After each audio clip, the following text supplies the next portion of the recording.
నెల్లూరు జిల్లాలోని ఆ నాయకుడి పరిస్థితి చూస్తుంటే పాత సినిమాలోని ఓ పాట గుర్తొస్తుంది.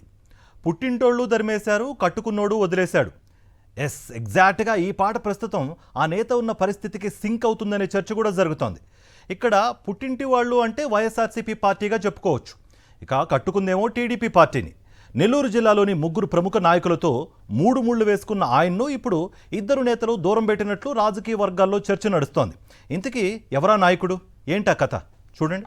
మనం పైన చెప్పుకున్న నేత పేరు రూప్ కుమార్ యాదవ్. ప్రస్తుతం నెల్లూరు నగర కార్పొరేషన్ డిప్యూటీ మేయర్గా వ్యవహరిస్తూ ఉన్నారు. 2024 ఎన్నికలకు ముందు వైఎస్ఆర్సీపీ పార్టీలో ఉన్న ఈయనకు కార్పొరేటర్ టికెట్ ఇచ్చి ఏకగ్రీవంగా గెలిపించడం జరిగింది. వైఎస్ఆర్సీపీ మాజీ మంత్రి అనిల్ కుమార్ యాదవ్కు ఈయన బాబాయ్ కావడంతో మరింత ప్రాధాన్యం కల్పించి కార్పొరేషన్ డిప్యూటీ మేయర్గా కూడా అవకాశం ఇచ్చారు.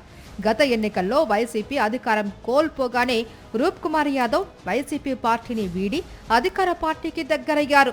వెళ్లిన తర్వాత తన రాజకీయ లక్ష్యాలను నెరవేర్చుకునేందుకు వైసీపీ పార్టీ అడుగులు, రాజకీయ వ్యూహాలను టీడీపీ పెద్దలకు చేరవేసేవారు అనే ప్రచారం జరిగింది. జిల్లాలోని మంత్రి నారాయణ, వేమిరెడ్డి దంపతులు, ఎమ్మెల్యే కోటంరెడ్డి శ్రీధర్ రెడ్డి ఈ ముగ్గురు చుట్టూ ప్రదక్షిణలు చేసేవారు. ఎట్టకేలకు తాను కన్నేసిన మేయర్ పీఠాన్ని కూడా సాధించారు. వైసీపీ పార్టీకి చెందిన మహిళా మేయర్ను దించి తాను ఇన్ఛార్జ్ మేయర్గా బాధ్యతలు చేపట్టారు. ఇందుకోసం ఎమ్మెల్యే కోటంరెడ్డి శ్రీధర్ రెడ్డి, మంత్రి నారాయణల మద్దతును పూర్తిగా వినియోగించుకున్నారు అని రాజకీయ వర్గాలు చెబుతున్నాయి. ఇక వైఎస్ఆర్సీపీ మేయర్ పదవి విషయంలో పోరాటం కొనసాగించింది. దీంతో ప్రభుత్వం తిరిగి ఆ మేయర్ స్థానాన్ని మరో గిరిజన మహిళకు కేటాయించింది. దీంతో రూప్ కుమార్ యాదవ్ తిరిగి డిప్యూటీ మేయర్ పదవికే పరిమితం కావాల్సి వచ్చింది. ఇక ఈసారి ఏ స్కెచ్ వేశారో తెలియదు కానీ మంత్రి నారాయణ, వేమిరెడ్డి దంపతులు, కోటంరెడ్డి శ్రీధర్ రెడ్డిల మధ్య మాటలు మోయడం ప్రారంభించారు అనే ప్రచారం సాగుతోంది. ఇక్కడి మాటలు అక్కడ, అక్కడి మాటలు ఇక్కడ వేరే అర్థం వచ్చేలా చెప్పేవారు అనే ఆరోపణలు వినిపిస్తున్నాయి. అది మొదటిగా పసిగట్టిన కోటంరెడ్డి శ్రీధర్ రెడ్డి ఇకపై తన ఆఫీసు మెట్లు ఎక్కద్దు అని చెప్పినట్లు సమాచారం.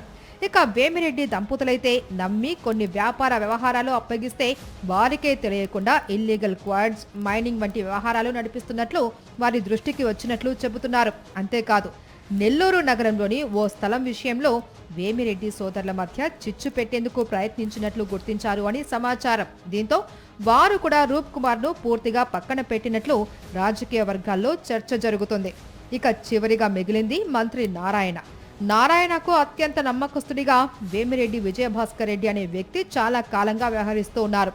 ఇప్పుడు ఆయన స్థానాన్ని ఆక్రమించాలనుకుంటున్నారో ఏమో తెలియదు కానీ మంత్రి నారాయణ పంచన తిష్ట వేసినట్లు మాత్రం తెలుస్తోంది. సో ఇలా తనను ఎదిగించిన పార్టీని కాదు అని అధికార పార్టీలోకి వెళ్లి కొంతమంది నేతలకు దగ్గరై వారి ద్వారా రాజకీయంగా లబ్ధి పొందిన రూప్ కుమార్ యాదవ్ ఇప్పుడు అదే నేతల మధ్య విభేదాలకు కారణమవుతూ ఉన్నారనే ప్రచారం నెల్లూరు వీధుల్లో ఆ నోట ఈ నోట చెప్పుకుంటున్నారు. మరిన్ని అప్డేట్స్ కోసం ఛానల్ ను సబ్స్క్రైబ్ చేయండి. నోటిఫికేషన్స్ కోసం బెల్ ఐకాన్ పై క్లిక్ చేయండి.